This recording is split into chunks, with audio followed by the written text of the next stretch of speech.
Assalamualaikum warahmatullahi wabarakatuh. Inilah kisah perjalanan Isra Mi'raj Nabi Muhammad Shallallahu Alaihi Wasallam. Disebutkan dalam beberapa riwayat sahih ketika Rasulullah SAW berada di Masjidil Haram, dada beliau dibelah dan hatinya dicuci. Setelah pembelahan dada selesai, dada Rasulullah SAW dikembalikan tanpa adanya bekas luka bedah sama sekali. Setelah itu, Rasulullah SAW bersama Malaikat Jibril menuju ke Baitul Maqdis dengan mengendarai buruk. Sampai di Baitul Maqdis, Rasulullah SAW sholat 2 rakaat, memimpin sholat bersama para nabi terdahulu. Di malam itulah Malaikat Jibril membawa Rasulullah menuju Sidratul Muntaha, langit ketujuh. Mereka melewati 6 lapisan langit di bawahnya. Pada setiap lapisan langit beliau bertemu dengan para nabi. Di langit pertama beliau bertemu dengan Nabi Adam alaihissalam. Di langit kedua beliau bertemu dengan Nabi Isa dan Nabi Yahya alaihissalam.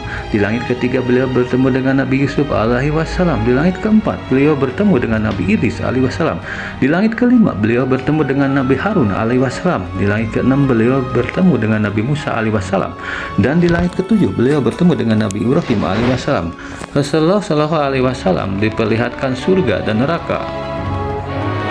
Setelah sampai di Sidratul Muntaha dan menghadap Allah Subhanahu wa Ta'ala, Rasulullah SAW mendapatkan perintah dari Allah Subhanahu wa Ta'ala untuk melaksanakan sholat wajib sebanyak 50 rakaat.